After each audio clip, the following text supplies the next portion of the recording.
Avec le confinement, la nature reprend ses droits. C'est nous le virus. Est-ce que vous connaissez l'anecdote du village d'Eyam ? En 1667, ce bourg du sud de l'Angleterre fut infesté par la peste et réagit d'une façon assez étonnante. Il se mit lui-même en quarantaine pour ne pas contaminer le reste de l'Angleterre. Les villageois tracèrent un cercle de pierre à ne pas franchir et par leur propre volonté, ils réussirent à ne pas propager l'épidémie. Ce sacrifice héroïque est resté dans les mémoires et Eyam est maintenant une attraction touristique. L'épisode d'épidémie de ces années-là, nommé Grande Peste de Londres, était une des nombreuses résurgences de la peste noire qui avait commencé 3 siècles auparavant. Au début du XIVe siècle, un changement climatique aridifie les hauts plateaux chinois, ce qui pousse des rongeurs à descendre vers les villes. Ces rongeurs portent des puces qui elles-mêmes portent la bactérie Yersinia pestis, responsable de la peste. Dans le siècle précédent, l'Empire mongol avait instauré la Pax Mongolica, rendant plus sûres les routes commerciales d'Eurasie, et le transport de marchandises sur la route de la soie favorisa aussi le transport du pathogène. Les rats domestiques ont succédé aux marmottes et aux gerbilles sauvages pour porter les puces infectées, et très vite, les routes connectées à la route de la soie commencèrent à voir émerger les premiers malades de la peste. En Europe, les premières épidémies apparaissent à la fin des années 1340. Avance rapide. La vitesse. Après avoir touché la plupart des pays de l'hémisphère nord, entre le Japon et le Groenland, et avoir décimé entre 30 et 50% de la population européenne, l'épidémie diminue, mais ne disparaît pas pour autant. La puce et la bactérie s'installent dans des populations de rongeurs européens et reviennent de temps en temps aux humains. On note de nombreuses résurgences occasionnelles ici et là, dont celle qui affectera Eyam, et ces vagues ne s'arrêteront qu'au XVIIIe siècle. L'un des derniers événements mémorables est la peste de Marseille de 1720, où elle tue environ le quart des habitants. Près d'un demi-millénaire d'une lente pandémie qui aura tué des dizaines et des dizaines de millions de personnes. Cette bactérie venue des hauts plateaux de Chine aura eu un impact massif sur l'histoire du monde et possède des caractéristiques que l'on retrouvera plus tard. Un pathogène tranquillement installé dans une espèce réservoir, une perturbation environnementale qui le met en contact avec des humains, des routes commerciales, des densités de population élevées et des sociétés qui doivent s'adapter en urgence. Des points communs que l'on retrouvera avec beaucoup d'épidémies de grande ampleur. Mais vous allez me dire, on a quand même pas mal progressé depuis. Et c'est vrai. On a Ignace Semmelweis qui nous a appris à nous laver les mains pour éviter de propager des pathogènes. On a John Snow, médecin anglais, qui a compris qu'une bonne gestion des égouts pouvait éviter des flambées épidémiques. On a découvert la pasteurisation, les vaccins, les antibiotiques. Et certes, tout ça a énormément réduit le nombre de morts liés aux maladies infectieuses. Mais paradoxalement, aujourd'hui, le nombre d'épidémies augmente. Reprenons. Le XXe siècle avait commencé avec la grippe espagnole. Cette pandémie en 3 vagues a pris au dépourvu le monde entier en tuant entre 50 et 100 millions de personnes. De nombreux concepts de base de la santé publique, comme demander aux médecins de rapporter les statistiques des malades aux autorités, ou créer un système de soins universel, viennent en partie de là. La grippe espagnole est un peu spéciale parce qu'elle a littéralement surfé sur les mouvements de troupes de la Première Guerre mondiale pour se développer. Une sorte d'exception qui explique le calme relatif des décennies qui ont suivi. Mais à partir du début des années 60, quelque chose commence. La grippe asiatique de 1957 émerge dans la région du Guizhou, en Chine, et fait 1 million de morts dans le monde. 10 ans plus tard, la grippe de Hong Kong refait à peu près autant de victimes. Au début des années 80, le VIH devient une pandémie, puis le SARS en 2002, un cousin de l'actuel coronavirus, puis le H1N1 en 2009, puis le MERS en 2012, un autre cousin de l'actuel coronavirus, puis Ebola en 2014, qui n'est pas proprement parlé une pandémie mondiale, mais qui touche malgré tout de nombreux pays d'Afrique. De fait, si on met le nombre d'épidémies qui émergent chaque année sur un axe temporel, on observe une très nette accélération depuis les années 60. Le nombre d'émergences de maladies infectieuses a quintuplé en quelques dizaines d'années. Toutes les épidémies présentes sur ce graphe n'ont pas nécessairement fait beaucoup de malades, ni de morts, comme les pandémies que j'ai mentionnées avant, mais elles témoignent d'un processus à l'œuvre. Une autre information intéressante est de voir que ces épidémies débordent de plus en plus sur les pays voisins et ne restent pas confinées localement. Autrement dit, depuis les années 60, nous avons plus d'épidémies qui ont plus de chances de partir en pandémie. Et dans le même temps, la médecine est plus avancée qu'elle ne l'a jamais été. Comment expliquer ce paradoxe ? Prenons l'exemple d'une de ces épidémies qui n'est, heureusement, pas devenue une pandémie. À la fin de l'année 98, une épidémie ravage un village de Malaisie. Sur 265 cas d'encéphalite, 105 personnes en meurent. Un taux de mortalité de 40%. Les analyses révèlent que ce virus est issu d'un genre qui était plus connu pour infecter des chevaux et qui est hébergé par des chauves-souris roussettes qui vivent dans les forêts tropicales d'Asie du Sud-Est. La déforestation intense pour l'huile de palme déplace les populations de chauves-souris qui se retrouvent aux abords du village, comme celui de Nipah. Les déjections des roussettes contaminent les ports d'élevage et quelques habitants tombent malades à leur contact. Le truc, c'est que la Malaisie est un pays majoritairement musulman qui ne consomme pas de porc et ceux-ci sont donc destinés à l'exportation. Et d'ailleurs, quelques cas apparaissent rapidement à Singapour, qui est juste à côté. Et l'histoire s'est arrêtée là, heureusement. Si le déroulé des événements ressemble à un film, c'est normal, c'est l'épidémie qui a inspiré le Contagion de Soderbergh. C'est rigolo, il y a tout le casting en fait du film qui fait des espèces de petites vidéos justement sur le Covid. Du coup, on a Kate Winslet qui nous explique comment nous l'événement. Merci Kate. L'une des conséquences de cette épidémie a été un abattage massif d'animaux, environ 1 million de porcs ont été tués, et Singapour a augmenté sa biosécurité. Faire l'élevage en dehors, assez loin, sur un endroit qui est isolé, sur une île, et les animaux, une fois qu'ils sont prêts à être consommés, ils sont emmenés sur Singapour par des barges, et les animaux sont testés à l'arrivée, ils vérifient leurs conditions physiques, etc. Donc ils ont vraiment mis en place un système de biosécurité assez fort pour éviter les contagions, quoi. Mais comme on le sait, ces mesures n'ont pas empêché les émergences d'autres maladies après 1998. Sans déconner. Tout ça est dû aux règles qui gouvernent l'émergence des épidémies comme celle du Nipah. Alors avant d'aller plus loin, je veux vous raconter une petite anecdote personnelle. En juin 2014, j'ai lancé cette chaîne YouTube en étant installé en Thaïlande, où j'ai par la suite vécu près de 4 ans par intermittence.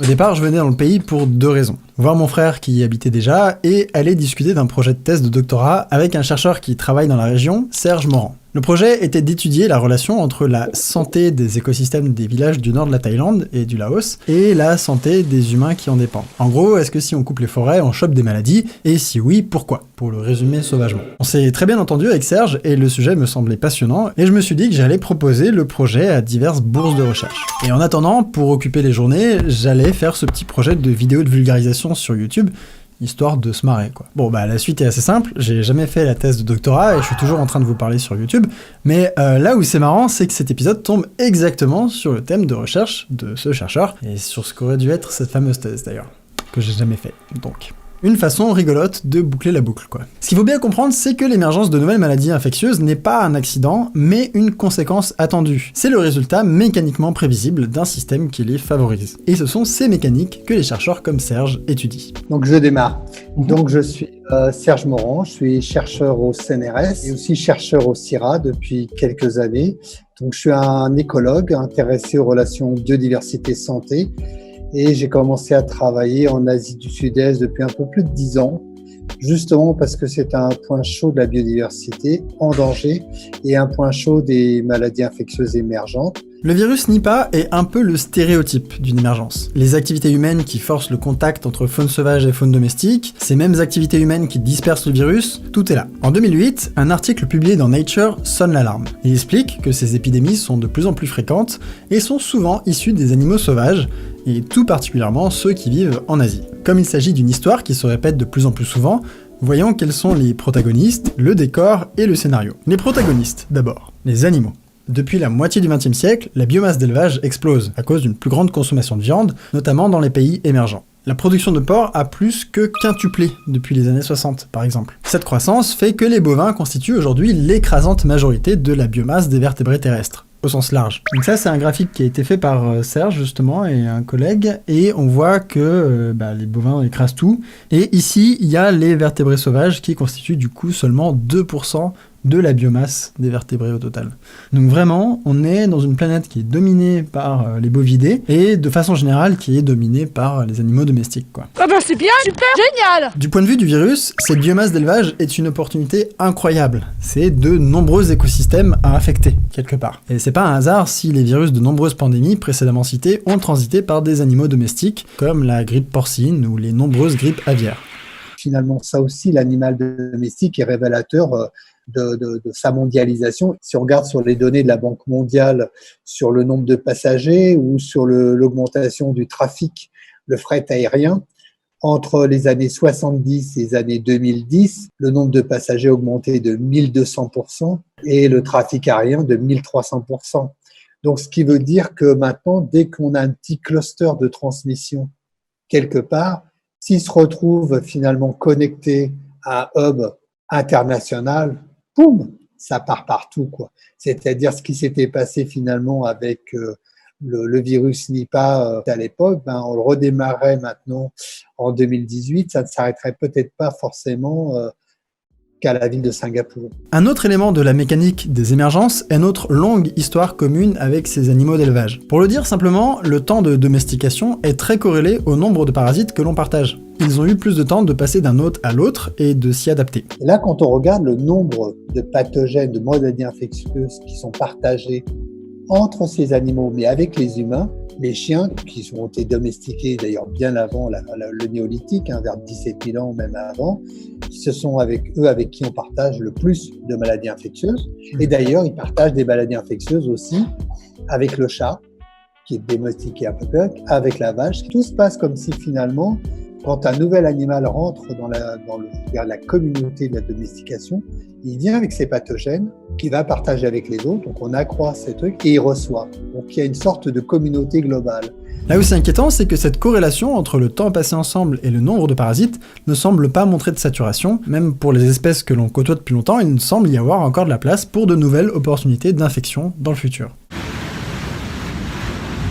Énorme! En faisant des analyses de réseau, on se rend compte que nous sommes au centre d'une communauté infectieuse où transitent des pathogènes de toutes sortes. C'est la conséquence de milliers d'années de domestication et de contacts rapprochés avec des animaux. Les espèces domestiquées récemment, comme les lapins ou les dromadaires, pourraient ne pas avoir fini de transmettre tous leurs pathogènes à ce réseau. Si on partage les mêmes pathogènes, on partage aussi des fonctions immunitaire de défense. Et là, ça devient intéressant, ça compréhensible pourquoi finalement certains animaux sont très importants pour l'humanisation de maladies donc issues par exemple de la faune sauvage. Les grippes aviaires, d'abord, elles circulent sur les oiseaux, les canards, et finalement, ils acquièrent les gènes par recombinaison avec d'autres virus grippaux. Ils acquièrent finalement cette capacité d'infecter les humains chez le cochon.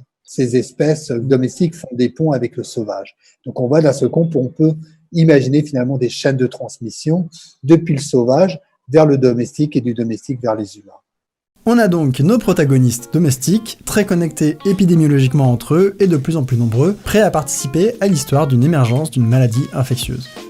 Ok, intéressons-nous au décor maintenant. Une des grosses prédictions de l'écologie est que la biodiversité est plus importante aux basses latitudes, vers l'équateur, et si elle se révèle vraie pour les oiseaux et les fleurs, elle l'est aussi pour les parasites. Cette carte, qui fait partie de l'article de 2008, est une prédiction des zones où la faune sauvage fera émerger de futures maladies infectieuses. Et si on retrouve beaucoup de pays dans la bande intertropicale, c'est que dans les facteurs derrière ce risque, on peut compter la densité de population, mais aussi la biodiversité. Génial! Plus il y a d'autres potentiels, comme les 1100 espèces de chauves-souris ou les 1500 espèces de rongeurs, plus les pathogènes ont de la place pour se développer. Et on a la même relation quand on prend l'Europe. L'Europe, le nombre d'espèces et d'oiseaux qu'il y a dans un pays européen est très bien corrélé avec le nombre de maladies parasitaires et maladies infectieuses qui ont été compilées. C'est-à-dire finalement, c'est une sorte de fardeau qui peut exister ou de présence qui peut exister. L'idée que la biodiversité puisse générer des maladies est contre-intuitive. De nombreuses analyses récentes ont relevé que l'épidémie actuelle était un problème de biodiversité, oui, mais pas pour dire qu'il y en avait trop. Au contraire. Leur message est de dire que les épidémies émergent quand la biodiversité est menacée. Nous récoltons les fruits de la mondialisation à outrance et du massacre des écosystèmes naturels, etc., etc. Et ils ont tout à fait raison. Mais comment concilier ces deux informations en apparence contradictoires ? Eh ben c'est plutôt compliqué.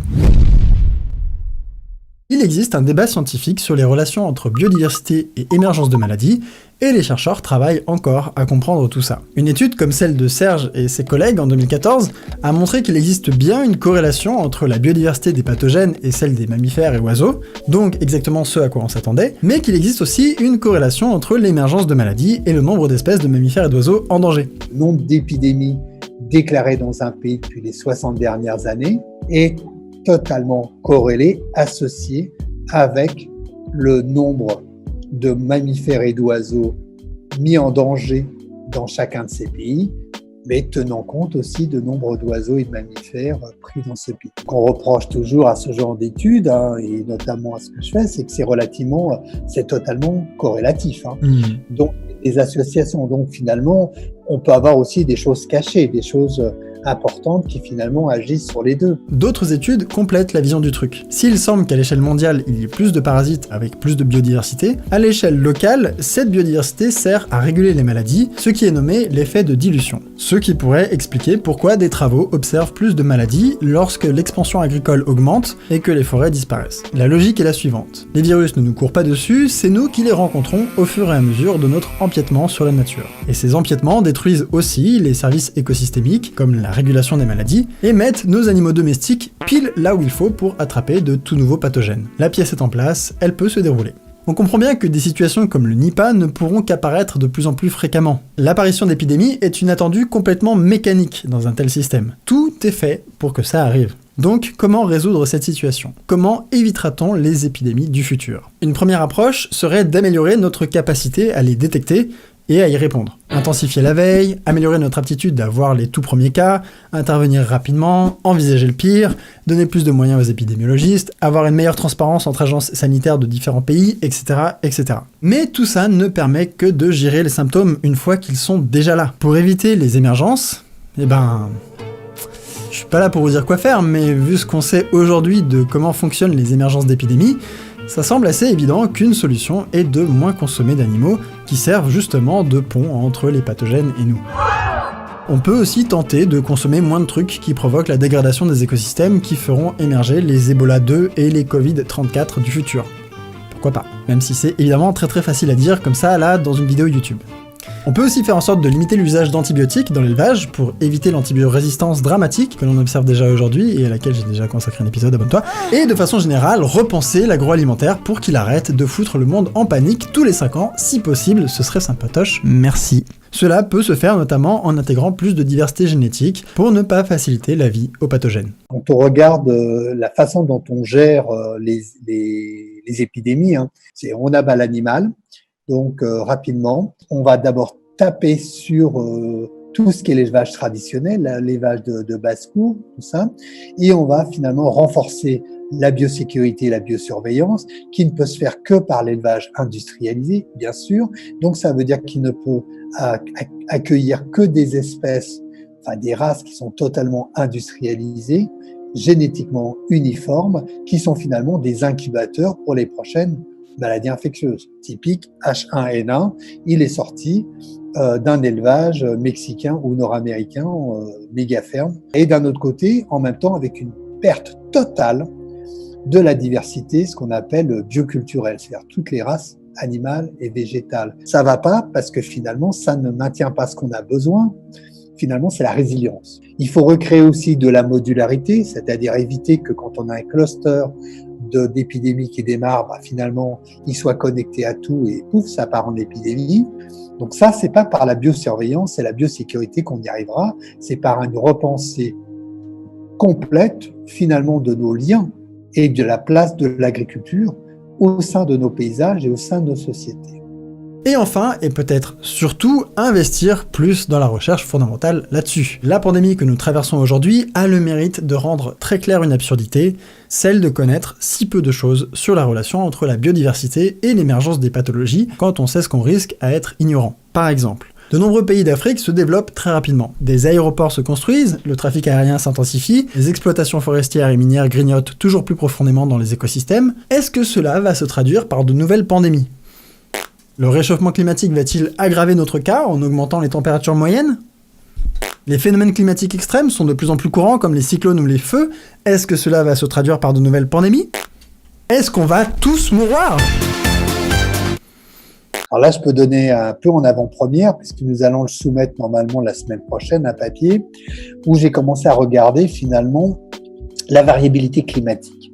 Quand on regarde l'émergence du Covid, c'est juste après un événement El Niño assez important qui a été marqué par une grosse sécheresse en Chine. Et on regarde un petit peu ce qui a été dit, c'était la même chose quand le 2002, quand le SRAS, le premier, a émergé en Chine. Puis ça a été aussi la même chose quand le Hendra a émergé, donc aussi un virus localisé chez les chauves-souris qui était passé sur des chevaux et après sur des humains, donc en Australie en 1994. Et c'est encore la même chose avec le Nipah qui a émergé en Malaisie. Donc j'ai repris tous les événements et même les épidémies et on observe que oui, finalement, on a une concurrence hautement significative.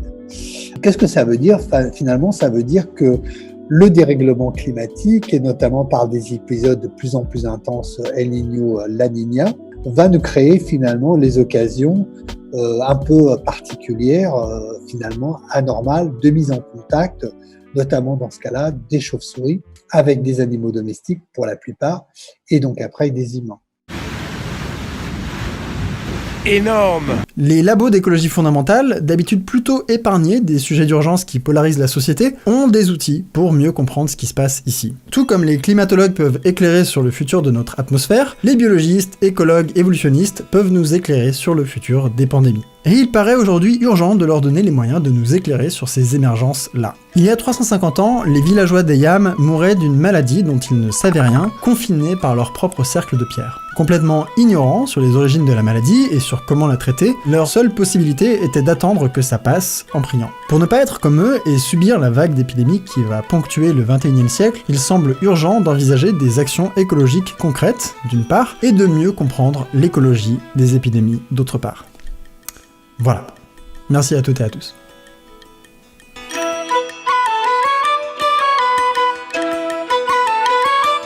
Puisque vous êtes encore là, vous avez 3 options devant vous. La première, c'est que je suis en ce moment en live sur Twitch, où on va en fait débriefer cet épisode et puis tout ce qui a été l'interview avec Serge. Donc, en fait, vous pouvez venir dès maintenant, je suis là. Voilà. Le lien est dans la description comme d'habitude. La deuxième option qui s'offre à vous, c'est d'aller voir les sources, et notamment dans les sources, il y a le livre de Serge. Il s'appelle La prochaine peste, et c'est un livre qui est vraiment fascinant si le sujet des épidémies vous intéresse.